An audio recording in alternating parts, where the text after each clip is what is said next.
Hello, everybody, and welcome to the Career Change Champions podcast. I am your host, Tonya Montella, and today I have with me leadership advisor, fellow coach, entrepreneur, and podcaster. He's a former colleague of mine, and he's an incredible musician, Dino Cattaneo. Thank you, Tanya. It's great to be here with you. Awesome. Thank you for being here. And did I pronounce your last name right? I really You practiced you that. did you did a tremendous job. Thank you. Good. I really tried my best. Now you do so much. I mean, is there anything you don't do? That list was quite the Well, variety. I like to say that when people ask me what do you do right now, I like to say that I put my ADHD to work. Mm, I have been diagnosed with adult ADHD a couple of years ago, which explained a lot about my previous career. mm, But it's right. I do a lot of things. I am an executive coach. I have a podcast on leadership, which is sort of connected with my coaching business. And then I am COO of an advertising agency. That's about 50% of my time. And that's an agency that I started with a very good friend and former colleague. I don't know if you were at One to One when she was there, because I don't remember our overlap time, but I met her towards the end of my tenure at the place where you and I worked together. mhm. And her name is Kat Coologee. And yeah, we started this agency. I like to say I started it by mistake because Kat and I have worked together on and off in very different capacities for about 12 years. We were colleagues at One to One. We were colleagues at another small agency. And then when I started my own marketing practice, she hired me. So she was my client for about 3 years when she was at Progressive Insurance. And over the past 2 years, she had gone on a new venture. And I kept telling her, you're an incredible entrepreneur. You should be your own boss. You should have your own agency. And at some point last year, there was a situation at the place where she was working at. And I said, Kat, it's really time for you to go out on your own. If this is what it's going to take, Mm, I'm going to give you 50% of my time and be your partner as you start your new venture. And mm. I thought that was like, a great to show her how much I believed in her. Yeah. And she called me the next day. I'm like, are you serious? I'm like, I guess I am.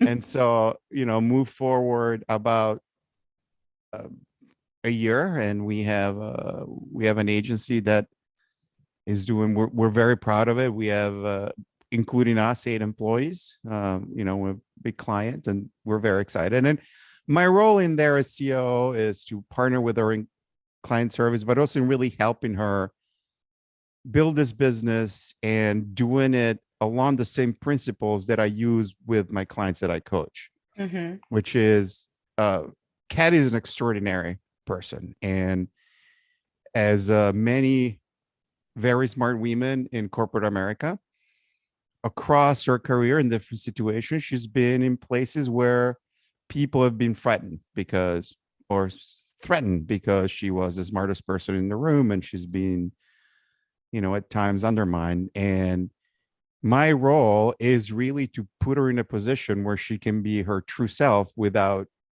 anybody undermining her. And I think that the results are, the where we are right now. It's kind of like saying, yes, see, when somebody is supported instead of undermined, Mhm. they thrive. And we're very excited about the work that we're doing, the culture that we're setting in the agency. So that's half of what I'm doing now. The other half, as I mentioned, is the executive coaching. Was I work with people, generally VP and above, in companies that are on a growth trajectory within the company and that need to manage the transition from their previous level to the current level. I've had experience with in my past career with the private equity and the VC industry, because I've served the private equity sector when I was an investment banker. I wrote a case about private equity that was used for a couple of years at Harvard Business School. I spent a brief amount of time in the private equity group as a consultant at Bain. And my last real full-time job, I was a digital marketing officer in a company that was owned by a private equity fund. And so I have a very good understanding of what it means to work for a company that's owned by private investors. What are the expectations? You know, what is the dynamic as the C-level executive relating to a private equity investor or venture capital investors, and also translating to maybe, you know, sort of the next year down when there are pressure that are coming up from the C-suite. It's like helping them understand that this is the dynamic that you're in, right? Mm-hmm. So Yeah. it's a very different environment. I think for the right people, there is nothing more exciting than working in a company that's owned either by a private equity or by a venture fund. Mm-hmm. But you need to understand what it's like to operate in there. Right. Absolutely. Yeah. And I think that's so interesting that you have those two aspects of your career. And I'd love to dive into both of those. I think going back to what you were saying about your partnership, I would call it with Kat, I think that's so interesting. It's always interesting to see, you know, former colleagues, fellow colleagues branch off, and usually it's not right away, but you end up coming back together and working together in some capacity. But the way that you have partnered with Kat and done so in such a way where you're really, you, from the sound of it, it sounded like you were really an advocate for lifting her up and kind of helping to bring her to the place where you knew she was meant to be, and maybe she just needed a little bit of a push, and you know, you've gotten her to that entrepreneurial portion of her Yeah, life. that's one thing. But you know, the other thing is I have now been working for over 30 years, Mm-hmm. and you know, in very different environments. And over time, you form relationship with people. I think that at some point, I recognize that there is a point when you're 10, 15 years into a career where you need to recognize what are your strengths. Mm-hmm. And, you know, you go through performance reviews and people, oh, you're doing this well, you're doing this well, you're not doing this well, you're not doing this well. And in the early phase, you're trying to improve on every front. Mm-hmm. But you know, when you're moving up in your career and people are starting to hire as a director, as a VP, as an SVP, they're hiring you because you're really good at something. And there's a point in your career where you need to double down on the things that you do well. And on the things that you're not doing well, you need to give up control and realize that, you know, I'm not great at project management, for instance. I know how to outline the big vision of the project. I know how to come with all the big steps. But then when it gets to the next level of like being really in all the details, that may not necessarily be me. So I'm going to hire people, you know, that have that ability. And Kat and I have complementary skills in other area that make us a really strong partnership. And I Mm-hmm. think that one of the things that help you have a happier career is this recognition, you know, this Mm-hmm. self-awareness, like I'm good at this, I'm good at this, I'm not good in this. And having both, not the arrogance, but the confidence in what you're good in. And say, you know, I'm really good at this. I'm going to double down and become even better at this. And I'm going to walk. And when I'm walking into a room and we're having a conversation on this topic, I'm going to have the confidence that that's something that I know how to do well, Right. and that my voice should be heard in this conversation.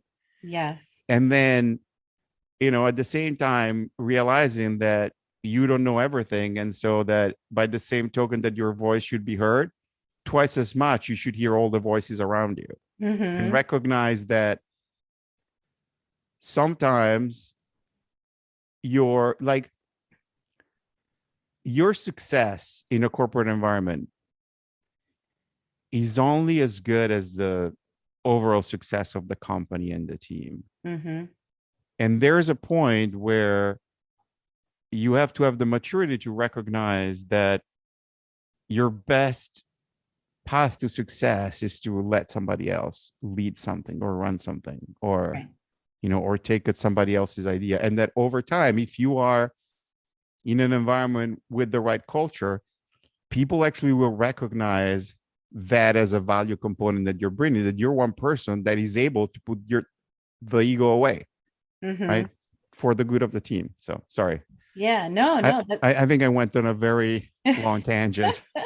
No, it's great advice. It's so true because you can't do it all. So I think I agree wholeheartedly in everything that you just said. And I think it's hugely important for our listeners to hear as well. So thank you. Yeah.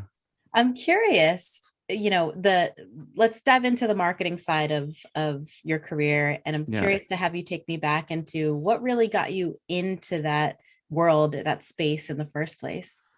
Um, so I went to business school and I said, there are two things that I'm definitely not going to get into. Number one, consulting, and number two, marketing.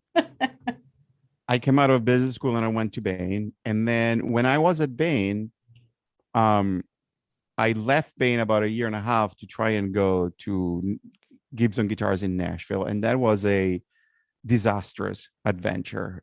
It was not a good fit for me. And it was, it led me to a very difficult, I had a full on nervous breakdown, depression, had to kind of like hightail it back to Boston. And I was lucky that because of the work that I had done previously at Bain, Bain was building their first website, the first Bain.com. And so the head of marketing at Bain, who has been a tremendous mentor for me throughout my whole career, said, while you're figuring out what to do, why don't you come and help me build Bain.com as a contractor? And so I was doing that. And in that process, this was like 1999. So context, we are through the first big .com boom, right? And there are all these companies that are building websites and that are making it look like building a website is this like secret thing. And so Bain is like, well, we need a website to launch for when recruiting season starts. So we're gonna kind of like build one guerrilla style, but then we're gonna hire a real website building company for a long term. And in my role, I was part both of the building the website, but also of the selection process of all these agencies. Mm-hmm. And for me, there were parts of consulting that I love the thinking in consulting. I love the strategy. What was hard for me was the fact that in consulting, ultimately, you're giving up the implementation to someone else. Mm-hmm. And so the element of strategy that is involved in building a digital experience combined with the fact that then you're going and building a digital experience made me think like, oh, this is a field that's for me. And so out of the process of building the Bain website, I ended up working at Digitus, who was a digital marketing agency.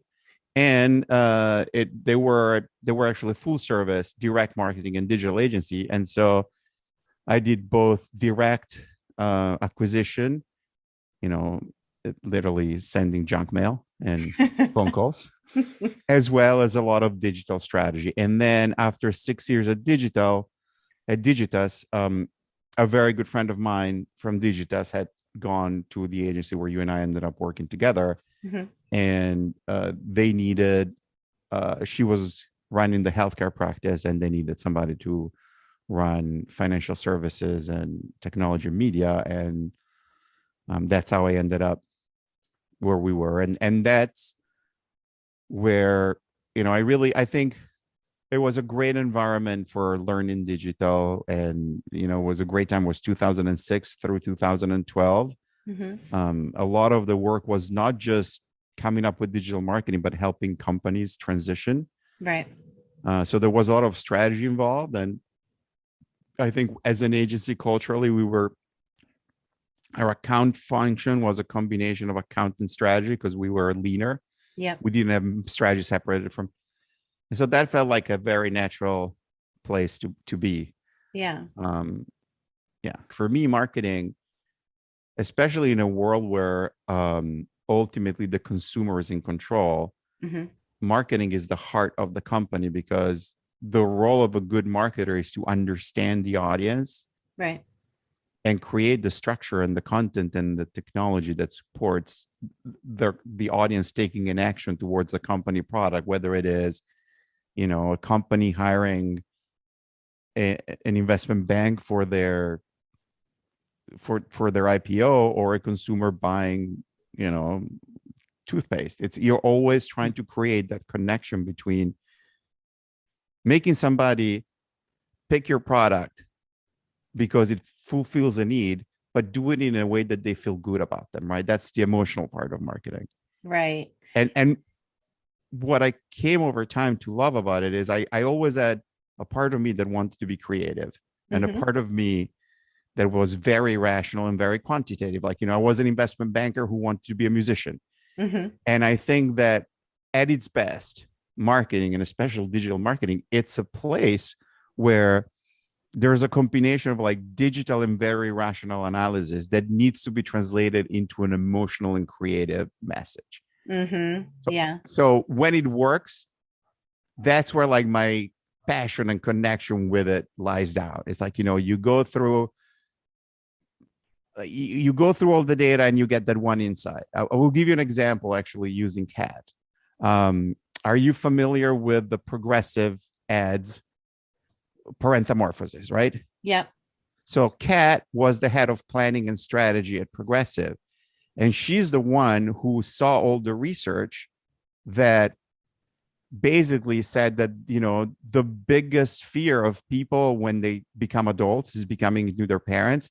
And she was the one who identified the purchase of your first home as a crucial step into adulthood. And so she came up with that insight that then was given to Arnold, the agency that has done incredible, it's an insight. If you think about all the different campaigns that have had Mm-hmm. the different creatives, that it's super powerful because it speaks to something that's true to us. Like, like, yes, now I'm an adult and I need insurance for my home, but I have this connection also, this emotional connection with it. And I think that that's the power of marketing. Yeah.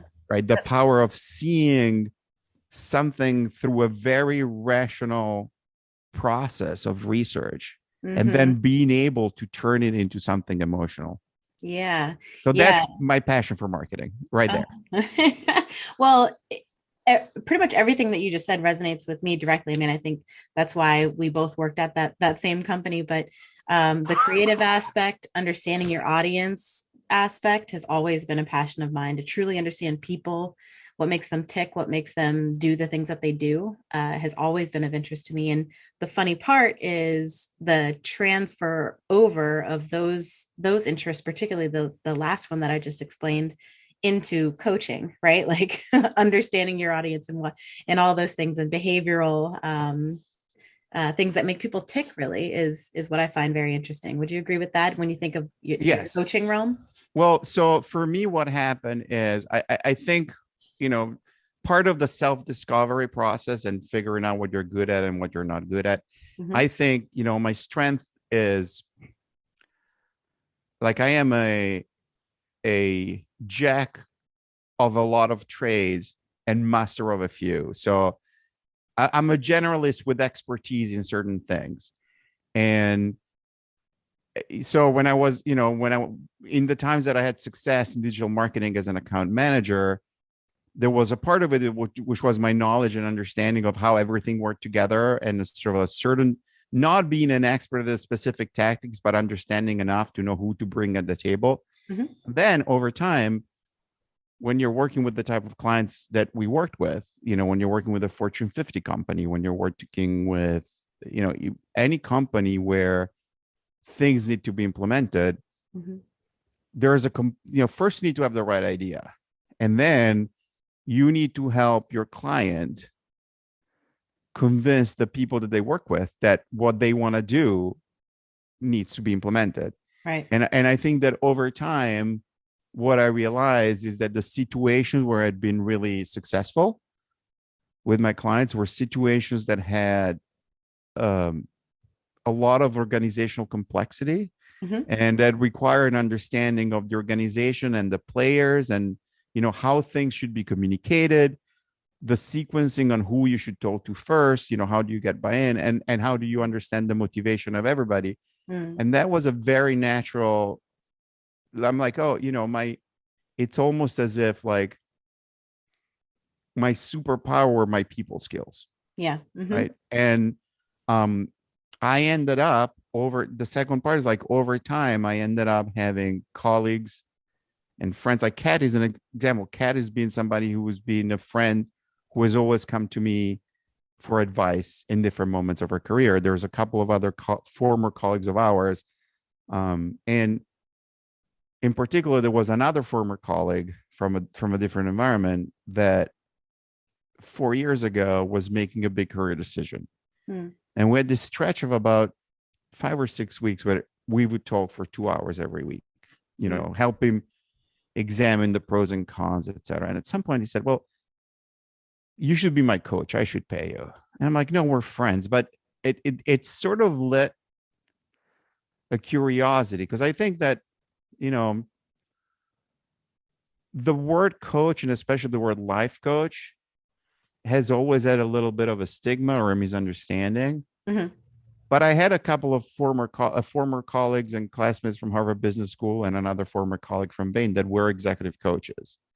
And so I reached out and I asked, what do you do as a coach? And how much you charge? Um, and that kind of like, oh, this is an interesting area for me. Mm-hmm.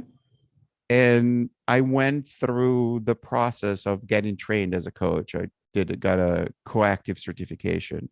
Mm-hmm. And the process of training as a coach, there's like three components. One is one third is like they teach you coaching technique and practices.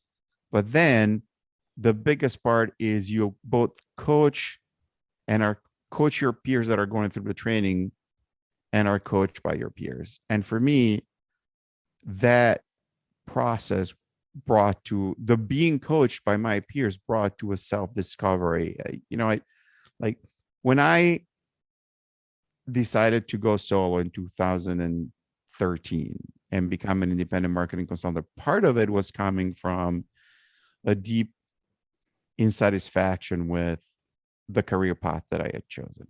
I didn't want to be a business person before, when I was 18 or 19. And I found myself, I'm 48. I've learned all this stuff about business. I don't care about it. I made all these mistakes in my career, and even like I thought that I was going to go to business school and get all, there's a story that I like telling. Somewhere towards the end of our first year at Harvard Business School in a class, there's this survey, and there's a question that says, do you think that in 10 years you will have made enough money to retire? And the next day they come back and they say, well, your class behaved like every other class. 80% of you said that you think in 10 years you will be able to retire. Wow. But the reality is that only 20% does. And I will not lie. In that moment, I'm like, well, I'm feeling so sorry for the other 60%. Well, in 2012, I came to terms with the fact that this idea that I had that I would work really hard and then spend my life making music and skiing had gone, because I had not, I had a certain amount of success, but was certainly not in a position to retire. Right. And I started restructuring my career so that I would have time. Like I'd not seen a lot of my kids up to that point because, it's like, oh, I had a stretch of my life with like 3 days a week in Seattle, 3 days a week in Detroit, go to Philadelphia every week for 2 days. It's like, and at that stage, my son was starting high school and became independent. I'm like, oh my God, he's going to go to college in 4 years and I don't know who he is because I was never home. Yeah. And so I restructured my life to work around 60% and spend the remaining 40% managing my wife, who's a musician, and being with the kids. And it's the best choice I ever made. I went to all of my son's soccer games. I started teaching skiing, became a ski instructor at a small mountain close to Boston, where on Friday his ski team raced, so I would see him race. Mm-hmm. But at the same time, I was looking at the world like, okay, I've learned all this stuff. I can work enough to make enough money to do these things, but I'm not somebody who is gonna, be identified, who's gonna be fulfilled by his work. Mm-hmm. And I did not realize how hard that was for me personally. Mm-hmm. And when the coaching that I received in the coaching process is what gave me this insight. Mm-hmm. And all of a sudden I found this mission, which was, a lot of what had caused me unhappiness in my work life was that I found myself at times in a situation where I was making choices based on the expectations of my parents, or like, comparing myself to my peers, like, oh, I need this title, I need this compensation. If not, I'm a failure, etc. Mm-hmm. And that when I had, every time that I was in a work situation where things were really aligned with my values, I would do incredibly well. I would not only would be happy, but I would do really good work. Yeah. And when the situation was not that, not only was I unhappy, but I would do mediocre work.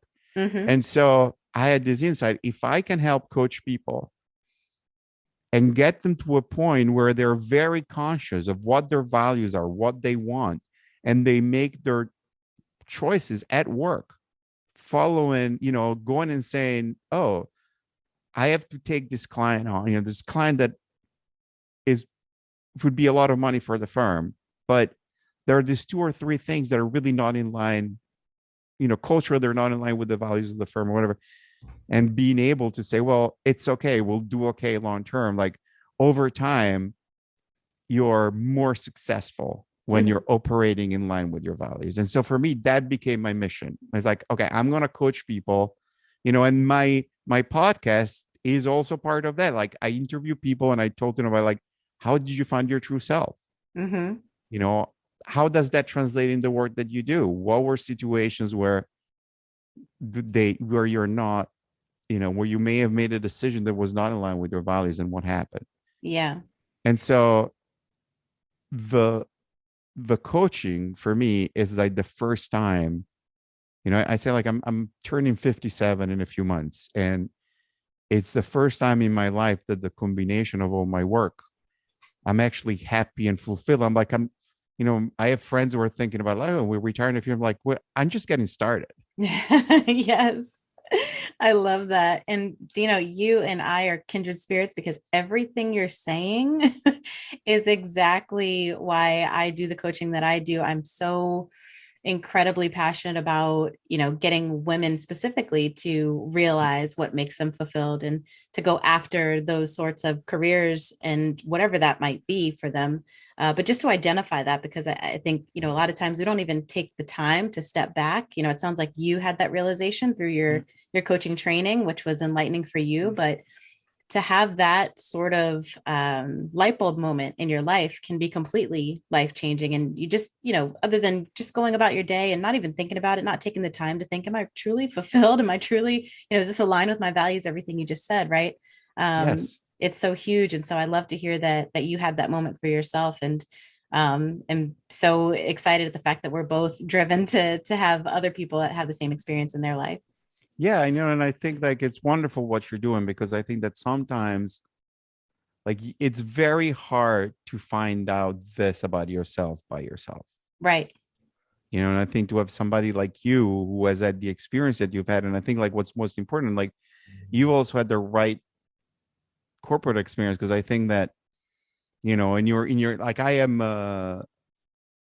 don't have a sort of gender preference in terms of who I coach, Mm-hmm. but I think that you are very right in identifying the fact that, like, there's more than just being in line with your values. If you're, a woman in corporate America, I Mm-hmm. mean, there are environments where you're not valued, even though you're contributing more, and where you're told that you shouldn't stand up for yourself. Right. Yeah. And I think that helping people stand up for themselves and say it's okay. And you know what? If you stand up for yourself and you end up losing this job, it's their loss more than yours. Exactly. Yeah. No, totally. And to your point about, you know, how my experiences feed into the work that I'm doing for the women that I work with, uh, what adds to my passion is that I have had those experiences that they as well have likely had. But also too, to your point around, you needing to come to those realizations, oftentimes by talking it through with somebody.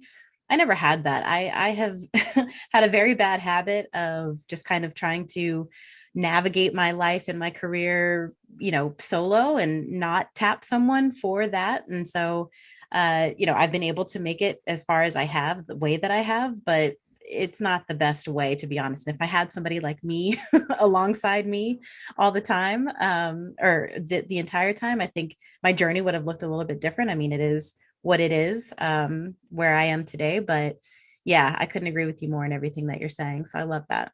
but you're still early on in your journey. And I think like another thing that I love about you is that, you know, the work that you're doing with your husband. Like I think that's another common one because I've helped my wife build her music career. Yeah. And I heard the episode where you're talking to Brandon about his career. And I think you possibly know now, but when you like 10, 15, 20 years down the road, you will realize that that choice that you made to work together and to support each other in that, it's the best investment that you've made. Yeah, I appreciate that, Dino. Yeah.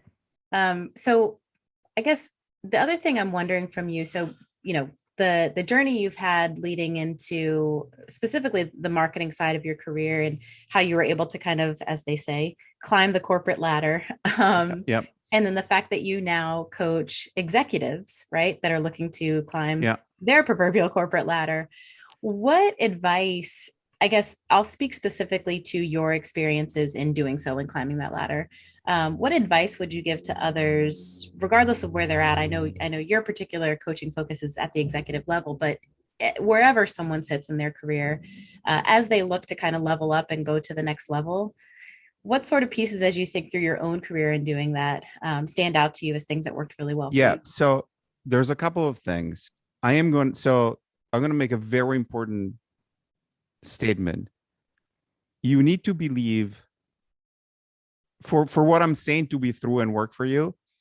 You need to believe that the place that you're working at is working with the correct values, and you need to be walking away from it if it's a place that doesn't operate like that. The second thing is to recognize, and this is why I'm talking about the fact that you need to be in a company that operate like that, because I experienced two different situations of this environment within a company and had different outcomes. But basically, if you make your team succeed, and specifically whoever is above you succeed, you have to believe that then that will help your career as well, right? So if I am committed to the succeed, if you're not in client service, if I'm committed to the success of my companies and I'm making decisions that help my boss be successful in making our company be more successful, then ultimately I will be rewarded. Mm-hmm. So that is, if you think about, I'll make a parallel with brands. Great brands, because I'm going to talk about the second part of this. Great brands are born out of two things: a great product and great marketing. Mm-hmm. If you have a great product and you don't market it, it can only go so far just on its strengths. If you have great marketing and a terrible product, at some point you'll be found out. Right. So the always doing the right thing for the company and always just doing the right thing, that's building the great product. The second part is the marketing. You can't expect it would be great if we lived in a world where you do a good thing and you're just recognized. But the reality is that just by sheer lack of time, people don't always have the time to recognize who is doing. And so it's not about self-promotion, but it's about making sure that you are keeping track of the things you're doing that are creating impact and have conversations around it.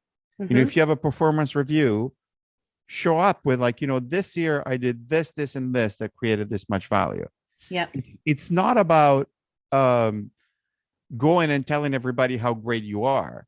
It's about making sure that you're tracking and communicating clearly where you're creating value. Right. And then I think the most important part in having a successful career is actually knowing what you want for yourself. Mm-hmm. Because if you know what you want yourself, you are going to get it. And if you don't take the time to figure out that you want the right thing, you're going to end up getting the wrong thing. Right. And I think it goes back to what I was talking about. I lead the large portion of my career looking at external yardsticks, right? For Now, there's other tactical things that I think are really important in managing any career.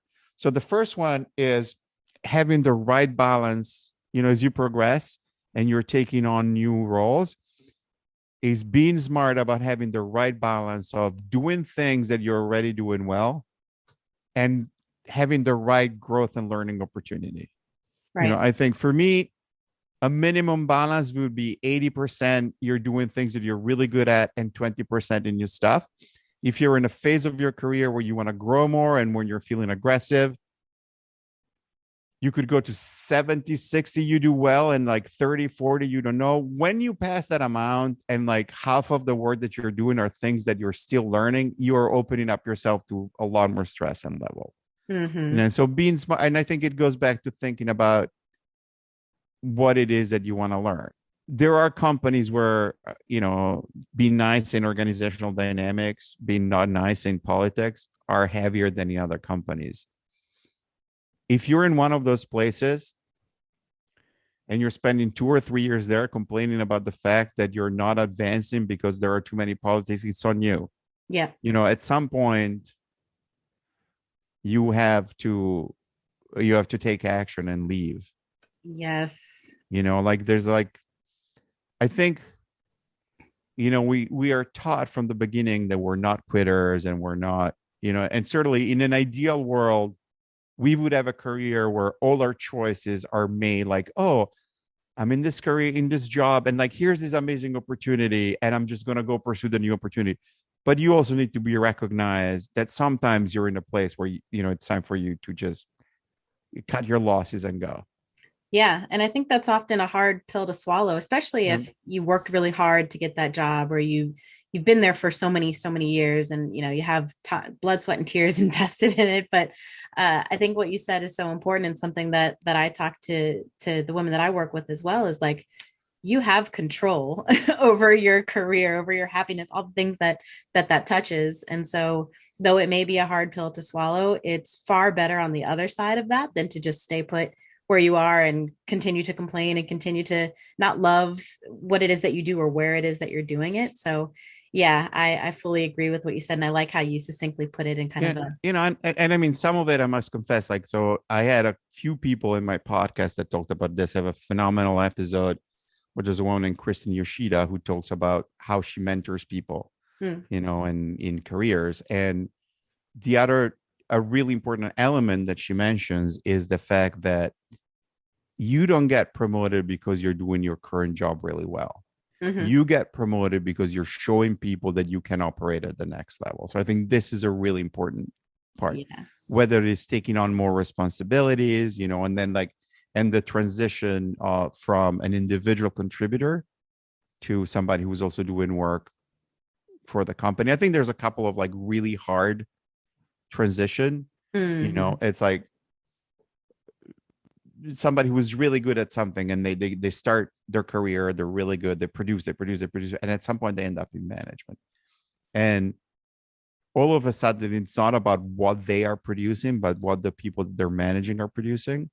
And that requires two shifts, right? The ability, number one, to think about the team operates as a team. And number two, to not look at everybody as if they're like yourself, right? Because we're like, oh, like we're all I think that, great managers are not, I mean, yes, you're a great manager if you're able to recruit all A+ people, but, the great manager are the people who get better performance. When I grew up, the burden of adapting to the style was on the person who was reporting to somebody. Like I was trained at Lehman at being like, you need to learn how your manager works and adapt to them. But I think that the level of complexity of the current work environment and the different set of expectations that younger people brought into the workplace right now as a leader, like the more you move up, the more the responsibility is on you to adapt to the people that are working with you. And, like nothing drives me crazier than seeing my age peers complain about millennial or Generation Z, because it's like, no, you can't make this classification. Like if you figure out how to work with them, they're actually really good. Yeah. Right. And it's on you. It's not on them. like, Mm-hmm. because the whole generation works like this, and you just need to figure out how to work with them. And if Yep. you do, you will be inspired. Yeah. I love that. So, Dino, what a great conversation. I love talking with you every time we connect, and I know we'll connect more. But yes. now, how can people get in touch with you? Yeah. So the simplest way they can come, my podcast is called Authentic Leadership for Everyday People. And the site is AL4, the number 4EP.com. Mhm. So just the initials. And they can email Dino at al4ep.com, whether they're interested in coaching or if they want to, you know, the Coologee, the company does not have a site yet because we're too busy working for our Producing. Yeah. clients and we haven't had time to put our site together. But if you're in marketing services or executive coaching, as I said, Dino, Dino at al4ep.com. And I'm on LinkedIn, Dino Cattaneo, Cattaneo. And that's it. Tonya, thank you so much for having me. It was very fun. Thank you. I look forward to talking with you again, Dino.